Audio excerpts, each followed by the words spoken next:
So my nearly adult female parents recently came into a fair bit of money, inheritance from one of my mom's elderly relatives, I think, and decided to buy out a local ice cream shop that was going out of business. They loved that place because it's where they met and has tons of sentimental meaning to them. They also hired my 18-year-old brother to work there because they wanted him to have job experience before going to college. They didn't offer to hire me, and I didn't ask because I already have a fast food job. Anyway, my house is close to the shop, and my friends and I decided to meet up there yesterday for ice cream and hang out.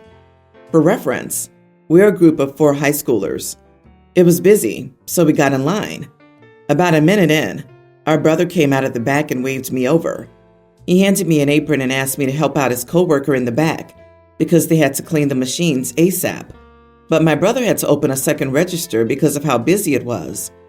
I refused because I wasn't being paid, and he said I had to help out because it's the family business and because of how swamped the place was and how panicked his coworker was. He even offered to let my friend skip the line if I helped out for 10 minutes to give his coworker a hand, and he said I owed it to him to help out because I brought such a big group in. I decided that would cause a scene in a packed shop and refused again. He huffed and waved me off, then went to open the second register. I returned to my friends, and the rest of our meetup went well, but my brother kept giving me dirty looks until we got our cones and left. Later that night, my parents confronted me and said that what I did was petty. They told me to work a shift the next day to make up for it, but backed off once I reminded them that I had an actual job and that I was scheduled to work all day the next day. I ended up getting off scot-free. However, my whole family maintains that I'm petty and lazy, and now I'm wondering if they're right. So, am I the idiot? I didn't want to put this info in the first place since I didn't want to seem biased, but he has a history of abusing my help, as I've always been more hardworking than him. It happens all through middle school. I do my homework and then help him with his, basically do it for him. When he was in his freshman year and I was still in 8th grade and he still came to me for help, I finally grew a spine. I've been opposed to helping him with anything at all since then. Not the idiot. Holy moly. This is one of the most black and white situations I've ever seen. If your brother was just working to support the business, not taking salary, then I can see how your family could expect you to step up and contribute.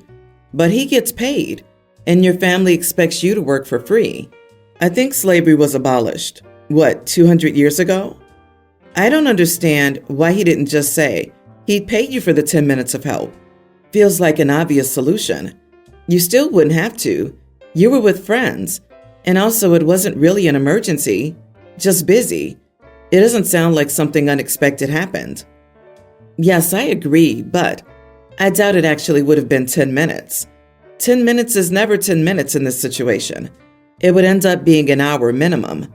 I speak from experience. The bottom line is you don't have to work if you're not getting paid.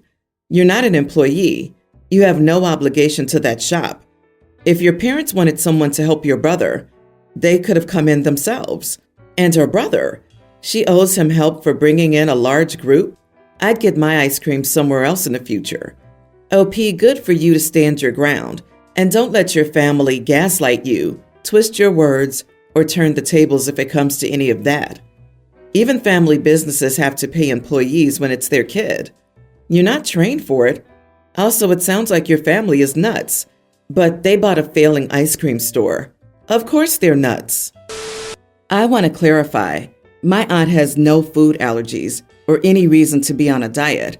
She has said she diets out of her choice, with no dietary reasons or religious reasons. My family was planning a whole family dinner, as we've not had one for a while, ever since the start of the global issue, the sickness of both my grandparents and my grandfather's death last year. I just recently moved into our new home with my wife, and because of it, our family decided I should host the dinner. We willingly accepted, and we're both super excited about it. This dinner would be the first big family dinner without our grandfather, who was a big pillar in our family, so it was extra special. And my wife is also pregnant, and we were hoping to tell them at dinner. On the day of the dinner, we decided to do a big barbecue. We handled the barbecue meats and some sides, while our family would bring desserts and sides or come help us cook. We had a large group chat with all my family where we spoke about what each of us was making or bringing before the day of the dinner. My aunt had kept it a secret, as many of my other family members did, which was fine, as we all quite love a secret cake. Everyone had arrived, minus my aunt. She was normally late, but we didn't want to eat cold food.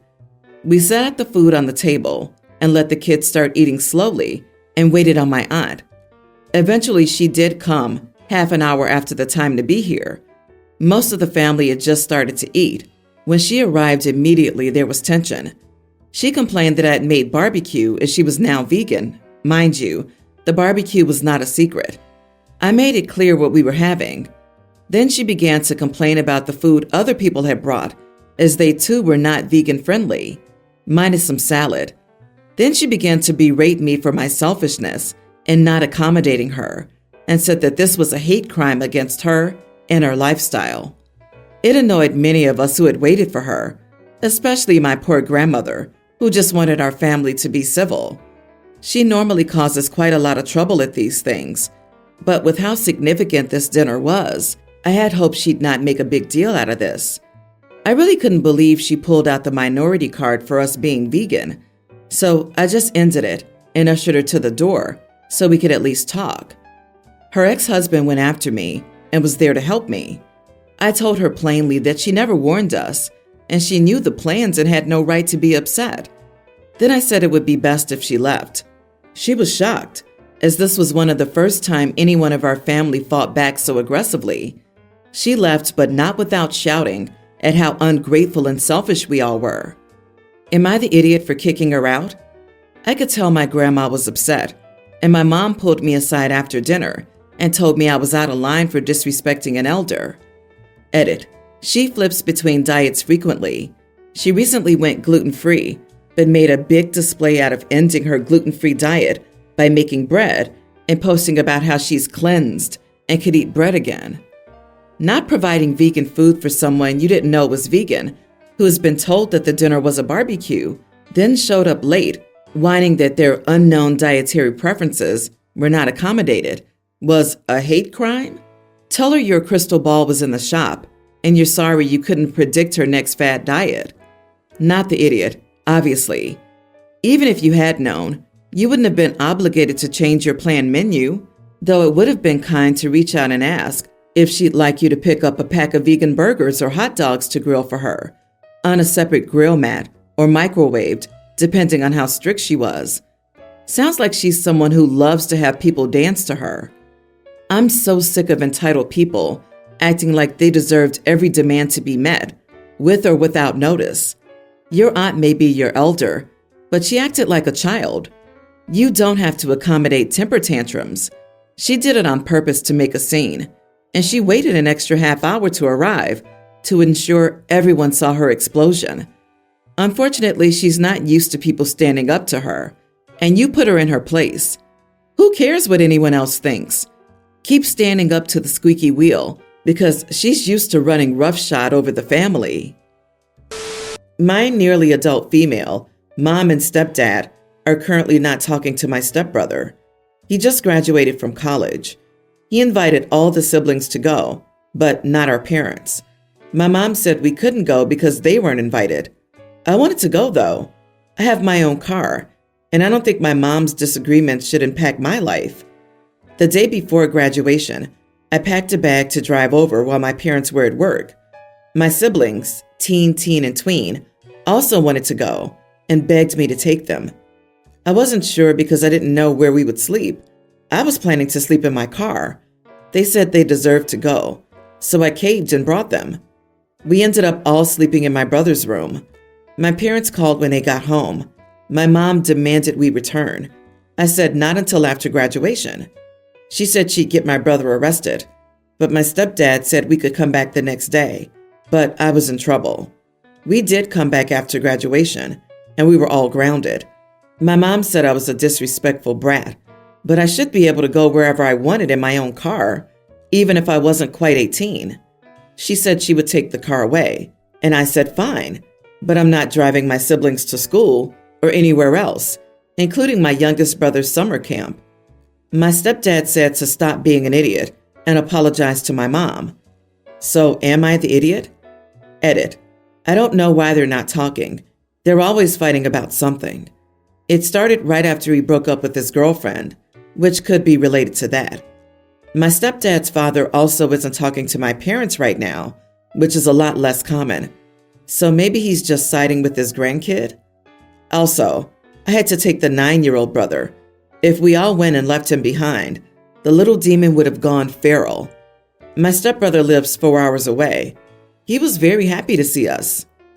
Not the idiot. It's very sad to have to celebrate a milestone like a college graduation without your family. I'm glad you and your siblings went to support your stepbrother. I hope you all had an amazing time together. Sounds like you have a strong relationship, which will serve you all well as adults. Keep loving and supporting each other. Whatever happens between your brother and parents is between them. They can't drag your siblings into it. I'm glad you all got to go to your brother's graduation. I understand why you went, but you're an idiot for taking your minor siblings without your parents' permission. They could have sent the cops after you if they wanted. You didn't even have anywhere to sleep, and probably very little money. If something had happened, you would have been responsible. I don't agree with Mom. She should have let you go. But your solution wasn't smart either. Did you earn your grounding? Yes. So, it's everyone's the idiot. I'm going to say that you were lucky your stepfather said it was okay and called your mom down, because that could have been a whole mess. I got the sense that stepdad was secretly happy that his bio son had his siblings attend. My other vibe is that OP's mom is the one with the issue, and stepdad is the enabler via the apologize to your mom dealie. This really sounds like an LGBT issue. Sudden relationship change, fight with parents about it, so upset all contact is cut with them, and then top it off with the grandparent also being upset. Sounds like someone came out as bi, whatevs. Parents did a, you're a demon and belong in the bad place reaction. Bro cut the toxic family off. Stepdad's father is ashamed of his son's reaction and is supporting his grandson. So I recently adopted a wonderful sweetie of a shelter cat named Millie. That's the name the shelter gave her. I thought it suited her, and she responded to it, so I didn't change it. The other week, my pregnant cousin, Carrie, who I'm moderately close to, posted a list of potential baby names on her social media, and Millie was on the list. I commented to remind her of my cat's name, and she DM'd me to ask me to change Millie's name because she and her fiancé really liked that name for their daughter. I refused because my cat had her name first, and Carrie called me selfish for valuing a stupid cat over her daughter. I told her that my cat's not stupid and that I wouldn't mind if her baby shared a name with my cat, but if it was an issue for her, she could choose a different name. She called me selfish again and said she had to go. I was conflicted, so I went to my sister, a mother herself, so I hoped she'd offer some perspective, and she said that she understood where I was coming from, but that babies should come before pets. She said it would really be kind of me to change my cat's name, and that she knows how important a couple's dream name is. Now I'm more confused than ever. So am I the idiot? Not the idiot, but consider changing the cat's name to Carrie. My brother adopted a dog with the same name as our sister. He called her to make sure it was okay and asked if she'd prefer the dog had a different name. And she was like, why? My name is awesome. There should be more of us in the world. So it's pretty obvious when someone's talking about a person versus an animal. If it's in a list of potential names, calling Millie the dream name is a bit of a stretch. Also, Millie is super common, and nothing stops them from naming their daughter Millie.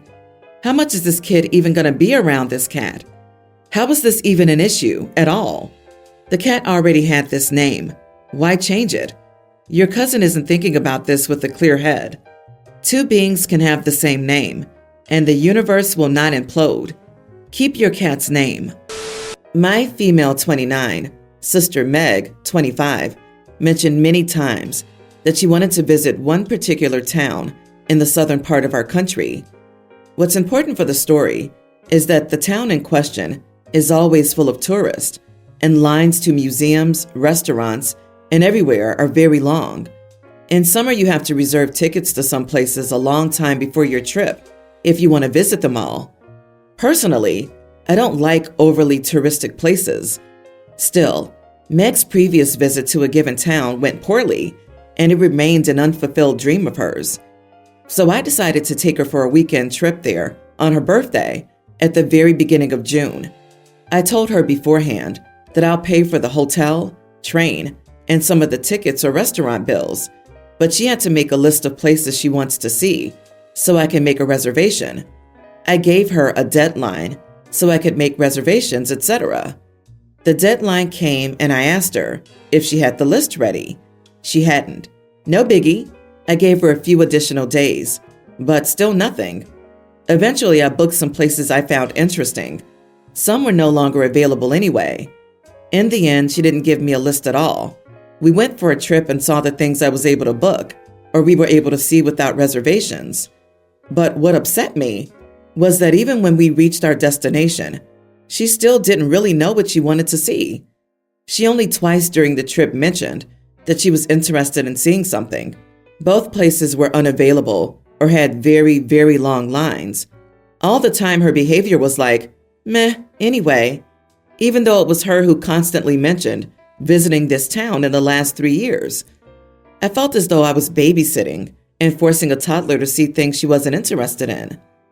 I also want to mention that I don't earn much, and the trip, even for only a weekend, was hard for my budget, especially as I paid for almost everything. Eventually, I snapped at her that if she has no idea what she's doing here, she shouldn't constantly mention the place, as she can sit in her room and play on her phone at home instead of in this town. I also mentioned that I'll never again plan any trip for her if she doesn't want to contribute in any way. Now she's mad at me because I apparently ruined her birthday, and she doesn't need to plan to have a good trip. I didn't want her to plan every second of the trip, only an outline, so I was able to make reservations. Am I the idiot? I would say not the idiot. While I understand not wanting to have a trip planned down to the second, with this kind of place that's very touristy and typically requires reservations, you need to at least have an outline of what you want to do, just so you can make the proper reservations. And if I were you, I'd probably be upset by your sister's meh attitude too, especially if she's been talking about this for 3 years, and then when it happens, nothing. Agree. Sounds like OP very thoughtfully tried to make this a memorable birthday for her sister, but Sis was basically being a dead fish. I would love to hear Sis's side. Like, what was wrong? Why did she act so meh? How can this place possibly be her dream when she apparently knows nothing about the place and doesn't have a list of places she wants to see? I'm also planning my dream holiday for next year. I've wanted to go for years, but my difficulty is cutting out things I want to do and go to, as I only have a limited time to visit. I disagree. OP, this was her trip, and you ruined it by trying to force her to see things she wasn't interested in. You are the idiot. You sound so much like my sister. It's wild. I was so excited that I was offered a trip overseas for my graduation gift one year. I had cities and neighborhoods I wanted to explore. Still, I just wanted to wander and see where I ended up, and pop into stores that I thought were interested, eat where it looked good, and take my time. 2 days in, my sister yelled at me at a restaurant for not having an outline of places to go to. Another day in, I was told she had made plans, and I couldn't do my own thing because this is a family vacation too. A lot of other things happened on that trip that made it a miserable experience for me, but suffice it to say that she ruined what was supposed to be a celebration for me with her attitude.